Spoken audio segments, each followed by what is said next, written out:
안녕하세요. 제 리뷰 채널로 돌아온 것을 환영합니다. 어떤 동영상도 놓치지 않도록 채널을 좋아하고 구독하는 것을 기억하십시오. 오늘 우리는 1년 후까지 그들의 교회 집에 있는 고무 이야기의 다음 부분을 계속 탐색합니다. 그 충격적인 사건 이후에도 여전히 누군가가 그림자를 남기고 거대한 유리창으로 조용히 밤을 바라보고 있습니다. 그녀는 정성껏 치장한 예쁜 손톱을 칠하고 오랫동안 유리에 손을 얹고 말을 하지 않아 낮에 치파오를 입은 것처럼 조용하지 않다. 수수께끼를 풀지 않으면 누가 알겠는가? 이 젊고 예쁜 여자와 전날 붉은 치파오를 입은 여자, 연소의 여동생, 연서북의 친여동생, 오랫동안 침묵했다. 입구에서 낮은 남자 목소리가 들려왔다. 너는 장규를 가라고 했니? 그녀는 몸을 돌려 새로운 사람을 바라보며 자상하고 아름다운 미소를 지었지만 한마디 한마디가 이를 가는 것 같았다. 우리 둘을 죽인 짐승의 눈빛은 갑자기 증오로 가득 찼다. 그녀는 제국조차도 죽은 병신종사에 불과하지만 그녀는 우리의 마지막 종족이라고 씁쓸하게 비난했다. 그 남자는 노인네까지 사생아가 몇 명 더 있으니 나보다 이 일을 더 잘 알고 있겠지. 그녀는 알지만 그녀가 이렇게 큰 소리로 말하는 것을 달가워하지 않으면 어떡하지? 누군가가 너에게 연락하려고 하는데 너는 절후야. 너는 장규가 그를 죽이게 해서는 안 돼. 몇 마디 하자마자 그 남자를 흔들었다.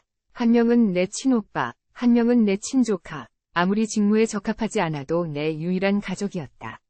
말할수록 그녀는 더욱 흥분했다. 목소리가 점점 날카로워지고 있다. 나는 단지 여자일 뿐이다. 나는 단지 이 빚을 회수하고 싶을 뿐이다.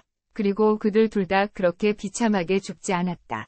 그 남자는 입을 벌리고 차분하게 대답했다. 이미 이런 성격에 익숙해진 것 같았다. 내가 너를 탓할 뜻은 아니었다. 이 말은 연소의 마음을 움직였다. 장규는 실력은 괜찮았지만 하마터면 모든 임무를 완수할 수 있을 뻔했다.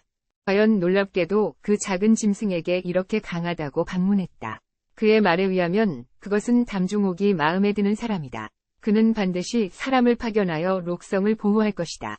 명옥당이 큰 인물을 파견하고 록성을 더하기만 하면 규도 어쩔 수 없다. 연소는 남자의 큰 신발 등에 손을 꼭 얹고 자신을 꼭 잡아당기며 그를 깊이 바라보았다. 말이 귓속말처럼 들렸다. 그럼 나를 도와 사람을 많이 보내라. 순위가 더 높은 사람들은 연소의 허리를 껴안고 괜찮다고 위로했다. 나는 이미 12가지 그림자를 장규와 함께 보냈다. 그들은 그곳에서 기본적으로 내가 원하는 결과를 얻을 수 있었다. 당시 연소의 아름다운 입에는 새로운 웃음이 떠올랐다. 그녀는 낮은 목소리로 다른 사람에게 부드럽다고 말했다. 마지막까지 나는 너를 보호하고 다른 사람의 입술을 찾았다. 호흡이 이미 그녀의 수염에 닿았을 때 연소는 자신의 낭만적인 장면을 만들기 시작했다. 16세 미만의 어린이가 갑자기 밀려나는 것을 금지하는 것은 상당히 큰 타격이다. 그녀는 예상하지 못했다. 물론 나는 너를 도울 것이다. 그러나 이번에는 네가 너무 지나쳤다.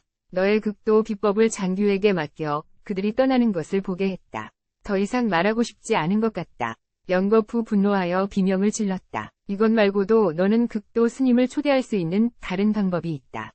이헨 큰난 특부 텍스 캡타 막뉴 탐락 헤노라유 군 양미 사리 허미카드 황디카 특부옌 차카 큰난 팡 해먹슨 튜화 카르푸드 파크티 찬 미카드 황와 카미 크랑 하리 더미 푸드막 쿤 큰난 클랑 탕셈 텍스 라임 라임이 랑랑랑 벤 푼벤 랑케이 섹시 템 피드위 캄스시 댕란 하텍스 탕미 사마스타 사리디 라이아 헨타우 쟁펜 슬텍스 인 코어 섬시 니쿤난 니벤루 킁리 더 세잉 호레어라 킁리 더 댕란 휴쿤 팡 해먹슨 세잉 엄킁 쿠렉 니쿤. 이튿날 아침 공항에서 아주 먼 곳에서 탑승 수속을 하고 있는 비행기 한 대가 공항에 착륙했다.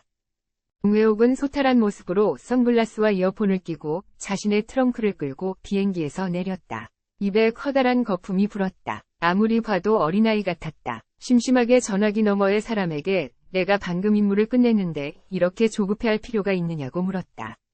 어떤 물건이 19세도 안 되어 정보대사를 죽이고 용회옥에게 방송을 멈추게 하고 방금 그녀에게 보낸 사진을 보라고 했다. 재미있어 보였다. 이 사람은 당시의 옥동보다 더 대단했다. 나는 명옥당에서 호장을 한 명 더 보내려고 하는데 전화기 너머로 무슨 대답을 했는지 모르겠다. 용회옥의 생각과 다른 것 같다.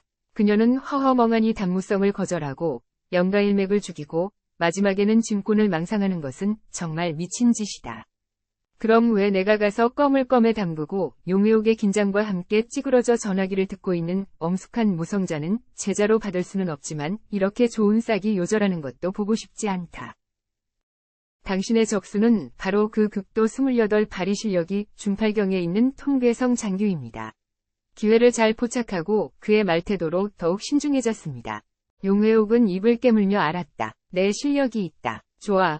모든 사람이 육성이 하는 일을 위해 바쁠 때 그의 가족은 아무런 개념이 없다.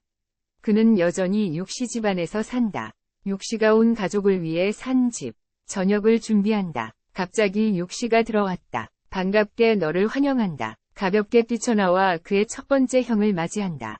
오빠, 드디어 돌아왔군요. 부모님이 걱정하고 계세요. 딸과 달라요. 오빠를 보고 기뻐했어요. 그의 어머니는 아들에게 조금 있으면 도착한다고 엄하게 물었잖아요. 벌써 밤이 되었어요. 그의 아버지는 그녀가 입술을 내리게 하려고 했어요. 6명이 성인을 때려눕힐 것처럼 보였어요. 여보, 잔소리 그만해. 집에 잘 가고 있어. 거룩한 목소리로 6명이 성인을 불렀어. 아들아, 여기 와서 2잔 마셔. 아버지가 허락했어. 시간만 있으면 앉을 수 있어. 너의 배낭을 너의 여동생 육성에게 던져주고 좀 완곡하게 말해서 경화가 다른 사람에게 불평하지 않도록 해라. 그 사람은 여자아이인데 그가 웃으면 어떻게 안 가져갈 수 있니? 안에 너의 선물도 있니? 선물을 듣고 귀엽다고 생각하면 희히 싫어해야 한다. 형에게 안아주겠다고 약속해야 한다. 육성은 성상의 머리를 만지며 그래. 또 뭐가 있다고? 책가방을 들고 갔는데 경화는 꽤 독했다. 결국 나는 네가 왜 여자친구를 찾지 못했는지 알았다. 직남이 망가져도 싸다. 육성의 아픔을 건드리자 갑자기 다리가 뻣뻣해져 머리를 긁고 고개를 돌려 어머니도 말씀하시는 것을 보았다. 생일을 축하하고 나면 꼬마 성자는 19세가 되니까 여자친구를 찾아야 해요. 그렇지 않으면 웃을 때까지 웃기 위해 하루 종일 싸우고 죽여야 할 거예요. 엄마, 저는 아직 19살인데 아직이에요. 아주 일찍. 오늘 저녁은 뭐 먹지? 배고픈데. 하하. 갑자기 내 의식에 빛이 비치면서 거기에 누군가가 있다는 걸 알 수 있었어. 육성은 경계하며 문어기로 걸어가서 뒤돌아서서 나에게 친구가 나를 찾아와 잠시 나갔다고 알려주었다. 모두 먼저 먹자. 나는 곧 돌아올 것이다. 나는 당연히 육성을 가게 했다. 또 오늘 저녁에 홍사오닭 날개를 먹은 지 15분 후에 좋아질 것이라고 말했다. 나는 빨리 돌아간다. 그렇지 않으면 요리가 식어야 어느 날 내가 끓인 밥을 먹을 수 있다. 그는 좋은 아들과는 다른 윤을 가지고 집을 나섰다. 15분이면 충분했다. 닭날개는 놓칠 수 없었다. 교정을 지나 두 나무 사이의 포장통로로 들어갔다. 지금은 날이 어두워졌다. 그래서 아무도 두 손을 주머니에 넣고 아무것도 없는 척하지 않았다. 그러나 나무 뒤에 숨어있는 사람에게 당신의 노고에 감사한다고 말했다. 그 사람은 육성내 가족을 따라 기차역에서 지금까지 발견된 사람이다. 나와서 공손하게 공수하며 인사를 한다. 예의 바르게 대답하는 것은 모두 본분에 어긋나는 일이다. 소식을 들은 지 이미 오래되어 육성을 보지 못했다. 그러나 그는 머리도 돌리지 않았다. 갑자기 공기 중에 옅은 냄새가 났다. 그는 마음속으로 생각했다. 이 젊은이는 오늘 아침에 한 늙은 종사를 죽였는데 아마도 그의 손의 피가 아직 마르지 않았을 것이다. 게다가 그는 자신에게 마치 처음으로 출진하여 고등 이수를 상대하는 것과 같은 느낌을 주었다. 그는 뒤를 돌아보며 느린 부탁을 했다. 그가 돌아오면 나를 대신해 스님의 왕에게 감사해달라고 부탁했다.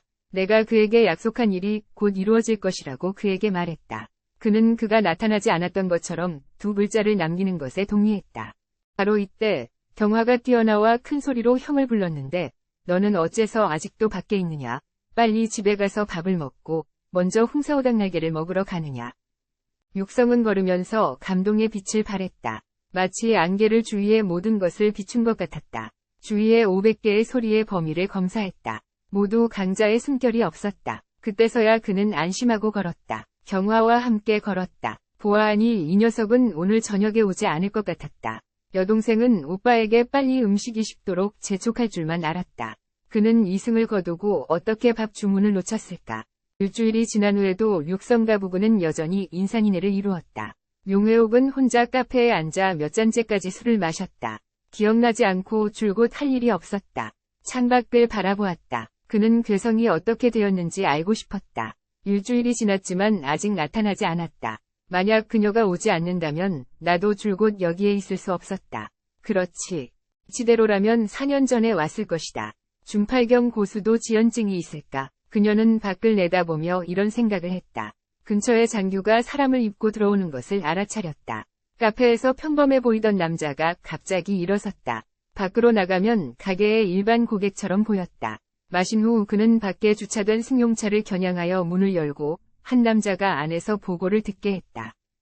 13위 용외옥이 안에 있는 민엔지오 씨 동씨는 우리가 출장을 가야 하는지 묻고 싶었다.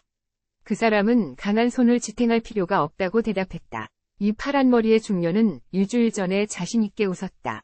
필요할 수도 있지만 지금은 필요 없다. 이 몸과 이 인터페이스를 보면 악이 무엇인지 알 수 있다. 이사가 곧 돌아올 것입니다. 대종사의 경지를 돌파한 것을 축하합니다. 자신감과 오만, 공기 중에 이 경지에 도달했습니다. 무엇을 두려워합니까? 그는 운전기사에게 지금 직접 녹성의 대원으로 가서 승용차 한 대를 타고 길을 질주하며 녹성과의 일전을 갈망하는 사람을 데리고 가라고 명령했다. 그날 아침, 그는 혼자 방에 앉아 주위의 환경을 느끼면서 웃음을 참지 못하고 마침내 왔다는 것을 발견하고 나를 너무 오래 기다리게 했다. 이 기운은 대종사와 싸워 자신의 집을 폭파하고 부모가 아들이 리그에서 중년 아저씨를 죽인 것을 발견한 것이 아닌가.